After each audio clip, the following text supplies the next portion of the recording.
이번 10월 27일 악법 철폐를 위한 200만 연합예배의 큰 기도의 주제 성구는 방금 우리가 읽었던 말씀 가운데 포함되어 있는 사무엘상 11장 14절에 오라 우리가 길갈로 가서 나라를 새롭게 하자는 말씀입니다. 그리고 중심표는 건강한 가정, 거룩한 나라입니다. 여기서 악법이라고 하는 것은 포괄적 차별금지법을 말합니다. 포괄적 차별금지법이 왜 악법인가 하는 것은 지난 10월 6일 주일 설교에서 자세히 말씀을 드렸기 때문에 긴 설명은 하지는 않겠습니다. 그러나 간단히 요약하면은 동성애를 장려하는 법이고 반대로 기독교를 억압하는 법이기 때문에 우리는 그 포괄적 차별금지법을 반대하는 것입니다. 그리고 그 배후에 기독교를 억압하는 것이기 때문에 사탄의 공작이 있음을 알기에 우리는 더더욱 이 일에 대해서 반대하고 있는 것입니다. 오늘 본문은 암몬과의 전쟁에서 승리를 거둔 후에 백성들로부터 왕으로 인정받은 사울이 길갈에서 공식적으로 이스라엘의 왕으로 즉위한 사실을 기록하고 있습니다. 물론 이전에 사무엘이 기름을 부음으로써 왕이 되긴 하였지만 그때는 종교적인 의미가 강했던 것이고 이번에 제대로 대관식을 성대하게 하는 것입니다. 그런데 오늘 본문은 12절에서 백성이 사무엘에게 이르되 사울이 어찌 우리를 다스리겠느냐 한 자가 누굽니까? 그들을 끌어내소서 우리가 죽이겠나이다라는 말씀으로 시작합니다. 사울은 이스라엘 12지파 가운데서 가장 작은 지파인 베냐민 지파 출신이었습니다. 그래서 사울이 왕이 되는 것을 탐탁지 않게 여긴 사람들이 있었습니다. 아마도 12지파 가운데서 가장 강한 지파였던 유다 지파이거나 혹은 에브라임 지파 사람들 가운데서 사울이 왕이 되는 것을 첫 번째 왕이잖아요. 첫 번째 왕이 되는 것을 탐탁하게 여겼던 사람들이 있었던 것 같습니다. 그러나 사울이 왕이 된 것은 임의로 사람이 한 것이 아니라 하나님께서 사무엘을 통하여서 왕으로 세우신 것이었습니다. 그래서 사무엘상 10장 17절은 이 사울이 왕이 되는 것을 반대하고 빈정거리며 조롱했던 자들을 가리켜서 불량배라고 그렇게 기록을 하였습니다. 이 말은 히브리어로 베네벨리알이라고 하는 말을 번역한 것인데 그 뜻은 아무 쓸데없는 자들이라고 하는 그런 의미를 가지고 있습니다. 이들은 하나님의 뜻을 거스려서 새로 선택된 왕을 거역했을 뿐만 아니라 나라의 평화를 깨트리는 자들이었기 때문에 베네벨리알 아무 때도 쓸데가 없는 자들이라고 하는 그런 평을 저자로부터 들었던 것입니다. 그런데 이스라엘의 사울의 지휘하에 암몬과의 전쟁에서 크게 승리를 거두자 백성들이 전에 왕으로 선출된 사울을 대적한 사람들을 죽이자고 사무엘에게 제안한 것입니다. 하지만 그들을 죽이기로 하면은 사울보다 더 죽이고 싶었던 사람이 어디 있겠습니까?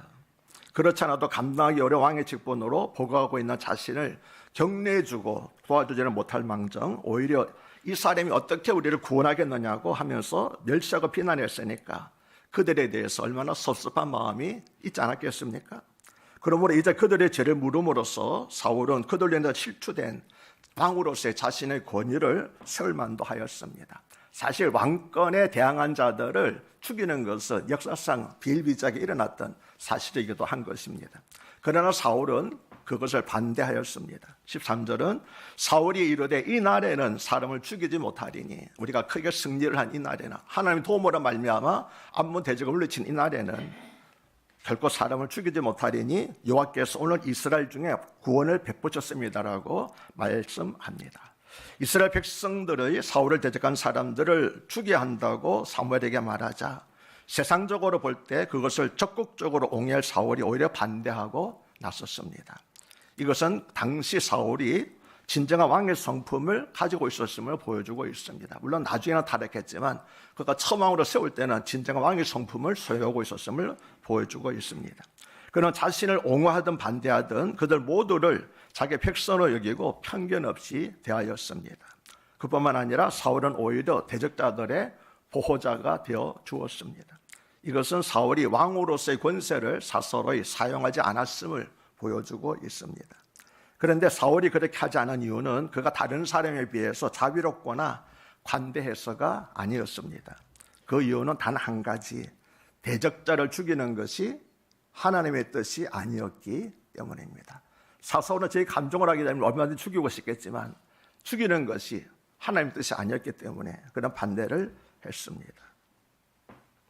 당시 관례가 어땠든 지지자들의 요구가 무엇이었던 또는 혹은 자기의 감정이 어땠던 건 관계없이 그의 고려 대상은 오직 하나님의 뜻이었습니다. 사울의 이러한 행동은 하나님의 뜻이 얼마나 귀중여김을 받고 높이 받아들여야 하는지를 분명하게 우리에게 보여주고 있습니다. 우리도 살살이 우리 개인 감정이라든지 세상 사람들이 뭐라고 하든지 그런 것이 중요한 것이 아니라 내 감정도 죽이고 세상 사람들 생각도 다 내려놓고 오직 하나님의 뜻이 무엇인가 물어가면서 살아야 되는 것이 우리 성도들의 바른 삶인 줄로 믿습니다. 그런데 실은 사울은 우리와 다르지 않은 사람입니다. 다시 말하면 우리와 성정이 꼭 같은 사람입니다. 하지만 그는 도저히 용서할 수 없는 사람들을 용서하였습니다. 용서해 준 정도가 아니라 다른 사람들이 나서서 죽이려고 하는 것을 그가 막아주었습니다. 어떻게 그렇게 할 수 있었을까요? 사무엘상 10장 9절을 보면 사무엘이 사울에게 기름을 부으니 사울이 하나님의 영이 그에게 크게 임했다고 말씀하고 있습니다. 바로 이것입니다. 사울은 성령에 충만하여 그것이 하나님의 뜻이라고 확신했기 때문에 그러한 바른 결정을 하게 된 것이었습니다. 자기의 감정도 누르고 지지자의 소리도 다 내려놓고 오직 하나님의 뜻에 순위가 있었던 이유는 성령에 충만했기 때문에 성령의 인도하심을 받았기 때문에 그런 결정을 내릴 수가 있었습니다. 우리 역시 자기 인격이나 성품으로 사람들을 대할 것이 아니라 성령께서 인도하시는 대로 하나님의 뜻을 알아서 순종하는 삶을 살아야 합니다. 우리의 인격이나 판단이나 성품으로는 도저히 할 수 없는 일이라도 성령을 의지하면 얼마든지 충분히 할 수 있기 때문입니다. 그 다음에 14절과 15절 읽겠습니다. 사무엘이 백성에게 이르되 오라 우리가 길갈로 가서 나라를 새롭게 하자. 모든 백성이 길갈로 가서 거기서 여호와 앞에서 사울을 왕으로 삼고 길갈에서 여호와 앞에 화목제를 드리고 사울과 이스라엘 모든 사람이 거기서 크게 기뻐하니라. 아멘. 사울이 이렇게 대적자들을 용서하자 온 이스라엘 백성들이 사무엘의 제안에 따라서 길갈로 가서 사울을 이스라엘 왕으로 정식 세웠습니다. 모든 백성의 대관식을 치르면서 기뻐하였습니다. 처음 미스바에서는 반대하는 사람들, 사울이 뭐 우리를 구원할 수 있겠느냐라고 빈정대는 사람들이 있었겠지만 길갈에서는 아무도 반대하는 사람이 한 명도 없었습니다. 왕다왕이 나타나서 전쟁에서 큰 승리를 거두고 분열할 뻔했던 나라를 막았으니까 얼마나 감사한 일이겠습니까? 그래서 사울을 왕으로 세우기를 잘했다고 하면서 크게 잔치를 벌였을 것입니다. 이 대관식은 하나님께 화목제사를 드리는 것으로 진행이 되었습니다. 화목제사에는 이스라엘이 하나님의 언약을 지키면 하나님과 화목하게 될 것이라고 하는 의미가 있었습니다. 또 화목제물은 제사 위에 서로 나눠 먹었기 때문에 잔치의 성격도 가지고 있었습니다. 그러면 사무엘은 왜 백성들에게 우리가 길갈로 가서 나라를 새롭게 하자고 말했을까요? 그동안 이스라엘은 사울에 대한 일부 사람들의 반대로 말미암아 정식으로 왕의 즉위식을 치르지 못하고 있었습니다. 그래서 사사시대처럼 서로 지파가 연합하는 그런 형태로 있었지 왕을 중심으로 한 나라는 아직 반대하는 사람들로 말미암아 이루어지지 못하고 있었습니다. 그러나 이제 사울이 암몬과의 전쟁을 승리로 이끌어서 백성들로부터 왕으로서의 자질을 전폭적으로 인정받게 되었습니다. 그래서 당시에 사사였던 사무엘은 길갈로 가서 사울의 왕의 즉위식을 치름으로써 나라의 정치 체제를 이제는 사사시대가 아니라 왕정체제로 정식으로 바꾸기로 그렇게 했던 것입니다. 그런데 왜 하필이면 다른 지방도 있는데 길갈로 가서 나라를 새롭게 하자고 했을까요? 왜 길갈로 가서 사울의 대관식을 치르자고 했을까요? 길갈은 여리고 동쪽 10리쯤 떨어진 곳인데 길갈에 대한 이야기는 여호수아서 4장과 5장에 자세히 기록되어 있습니다. 이스라엘 백성이 요단강을 건넌 후 처음 머문 곳이 길갈이었습니다. 이 오랫동안 길갈은 이스라엘의 정치, 군사, 종교의 중심지가 되었고 사무엘 당시 3대 중요 도시는 베델과 길갈과 미스바였는데 특별히 길갈은 종교 중심지였습니다. 길갈은 이스라엘 백성이 가나안 땅에 들어올 때 요단강 바닥에서 주운 돌 12개로 기념비를 세웠던 것입니다. 그 당시 요단은 강물이 언덕에 넘치고 있었습니다. 그러나 하나님께서 흐르던 물을 멈추게 하셔서 마른 땅이 되게 하셨고, 이스라엘 백성들은 전에 지나가지 가본 적이 없는 마른 땅을 강을 건너서 갈 수가 있었던 것입니다. 백성들은 그 길을 지나가면서 하나님의 기적을 경험하였습니다. 그래서 이스라엘 백성들은 강을 건넌 후에 길갈에다가, 바로 요단강 바로 건너편에 있는 길갈에다가 기념비를 세워서 하나님의 은혜를 대대로 기억하려고 했습니다. 그래서 각 지파에서 한 사람씩 뽑아서 요단강에 돌 하나씩을 어깨에 메고 요단강을 건너가서 세우도록 하였습니다. 여호수아는 특히 자녀들에게 여호와의 손이 강한 것을 알게 하고 하나님을 대대로 경외하도록 하기 위해서 강바닥에서 가져온 12개로 길갈의 기념비를 세웠던 것입니다. 또 길갈은 할례를 행한 곳이었습니다. 출애굽으로 태어난 사람들은 40년 동안 광야생활을 하는 동안에는 할례를 받지를 못했습니다. 그래서 이들은 요단강을 건넌 후에 길갈에서 할례를 받고 또 유월절을 지켰습니다. 할례라고 하는 것은 태어난 지 8일 되는 날에 남자아이들에게 포경수술 같은 것을 하는 것을 가리켜서 할례라고 하는 것인데, 몸에다가 흔적을 남기는 것이죠. 어떤 흔적입니까? 하나님의 백성이라고 하는 그런 표를 남기는 것이 바로 할례였습니다. 그래서 할례는 개인적으로는 이제부터는 하나님의 백성답게 살겠습니다라고 하는 소원과 맹세가 담겨 있는 것이었고, 민족적으로는 우리는 이제 신앙 민족으로 다시 태어나게 되었습니다라고 고백하는 것이 바로 이 할례의 의미였습니다. 개인적으로 어떤 거라고요? 나는 이제 하나님의 백성으로 새롭게 살겠습니다라는 고백이 할례를 통해서 나타난 것이고, 민족적으로는 이제 우리는 더 이상 이방 민족이 아니라 하나님의 백성으로 새롭게 시작을 합니다라는 그런 고백이었습니다. 세례도 마찬가지입니다. 왜 우리 세례를 받습니까? 교회 나오게 세례 받는 거 아닙니다. 왜 세례 받습니까? 이제부터는 내가 하나님의 백성으로서 새롭게 살겠습니다라고 하는 그런 믿음으로, 고백으로 하는 것이 세례인 것입니다. 할례를 받음으로써 이방인이나 다름없던 이스라엘 백성은 진정한 하나님의 백성으로 거듭 태어났습니다. 그래서 길갈은 이스라엘이 하나님과의 관계를 새롭게 정립한 곳입니다.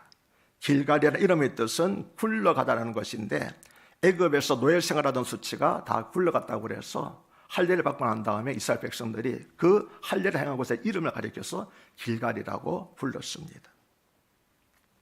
이번 10월 27일 악보 철폐를 위한 200만 성도연합 예배도 그동안 한국교회가 감당해야 했던 수치가 다 굴러가는 계기가 될 수 있기를 바랍니다. 그래서 이후로는 강화문이 촛불 집회나 태국의 집회로 알려진 장소가 아니라 한국교회 200만 성도가 대한민국을 거룩한 나라로 회복시키기 위해서 예배드렸던 장소로 기억되기를 바랍니다. 또 길갈에는 성소가 있었습니다.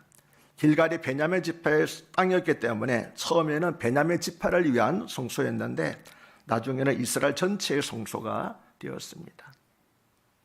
그러므로 오라 우리가 길갈로 가서 나라를 새롭게 하자는 사무엘의 제안은 믿음으로 나라를 새롭게 하자는 뜻이었습니다. 그리고 새롭게 하다는 말은 회복하다는 뜻입니다.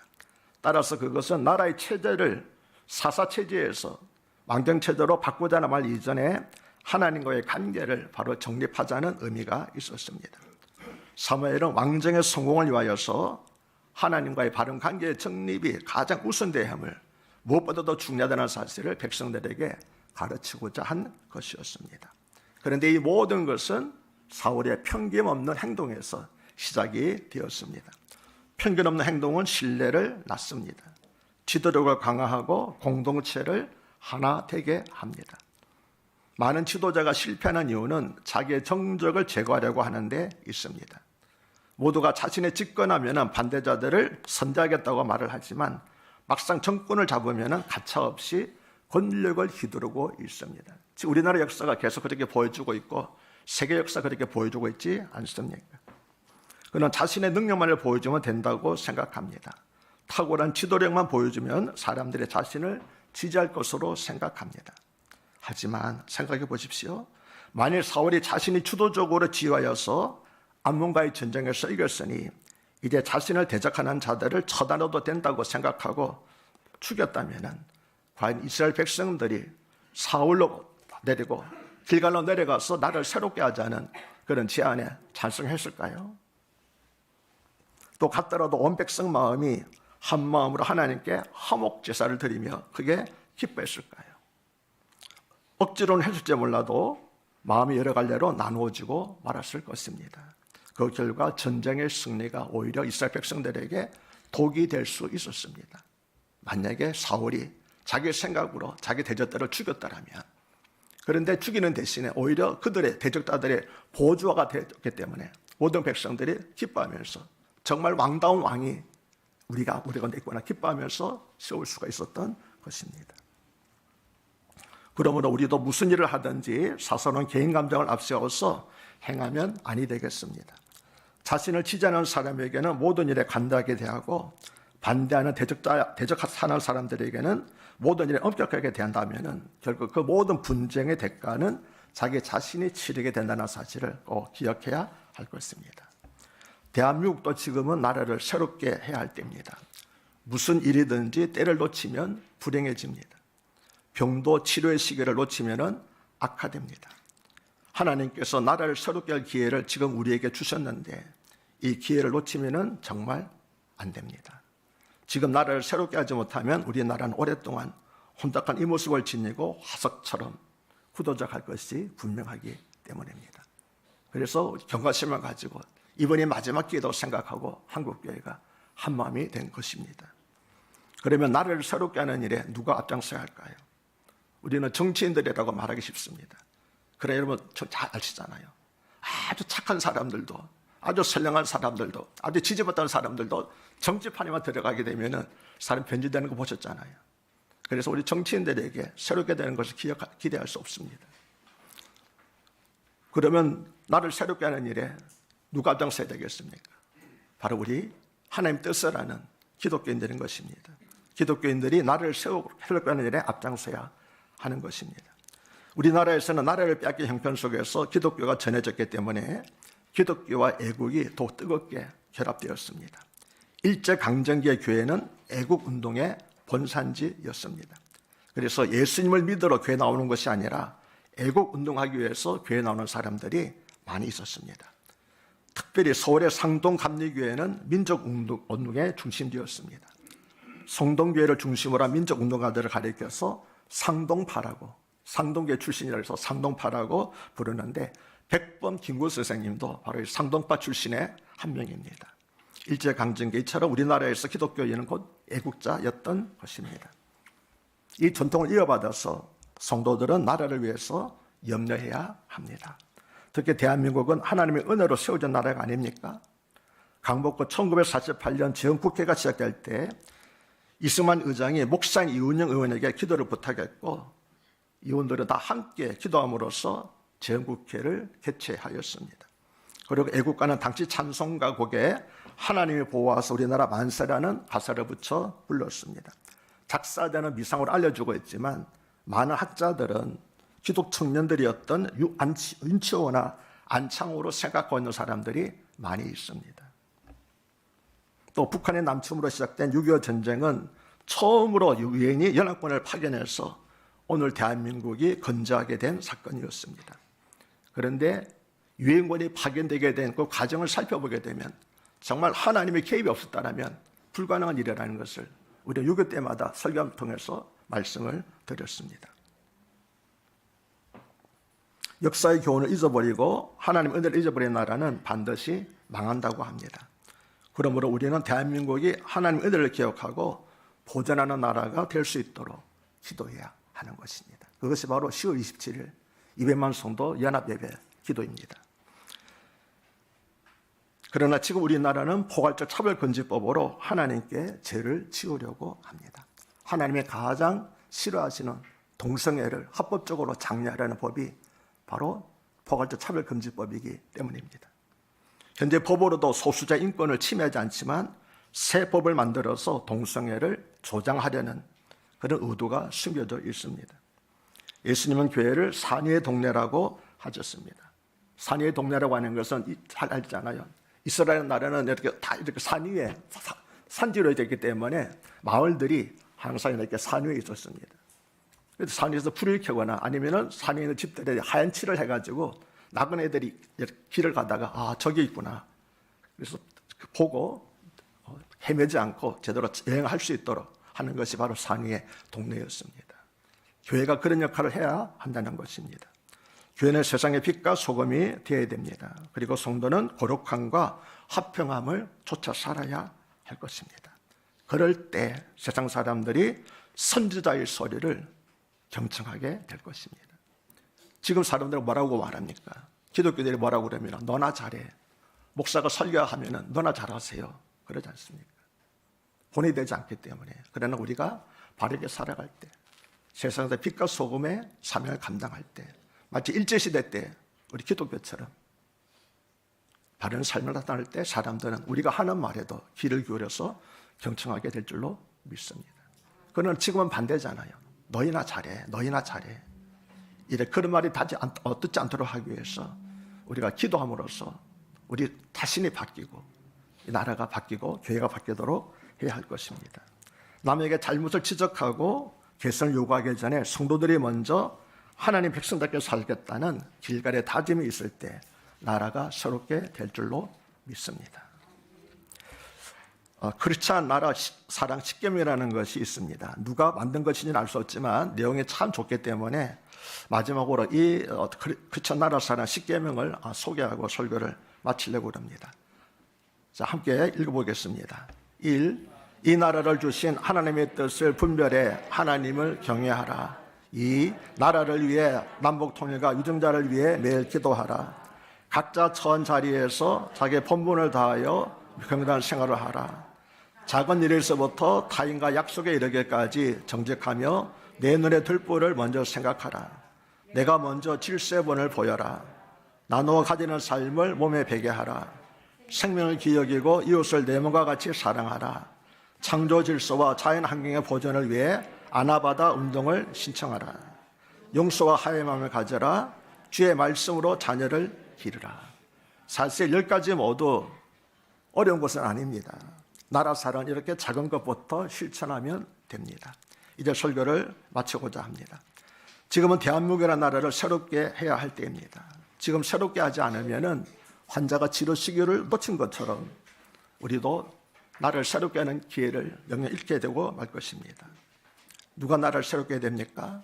우리 기독교인들이 앞장서서 새롭게 할 것입니다. 어떻게 새롭게 해야 합니까? 길갈로 가서 믿음으로 작은 일부터 시작할 때 나라가 새롭게 되고 교회가 새롭게 되고 우리의 가정도 새롭게 될 줄로 믿습니다. 오라, 우리가 길갈로 가서 나라를 새롭게 하자. 길갈로 가서 나라를 새롭게 하는데 적극적으로 참여하는 우리 큰사랑교회 성도님들이 다 되시기를 주님의 이름으로 축복합니다. 주님, 우리 그리스도인들이 깨어있게 하여 주시옵소서. 개인의 이익을 앞서기보다 먼저 그 나라와 그 의를 구하게 하여 주시옵소서.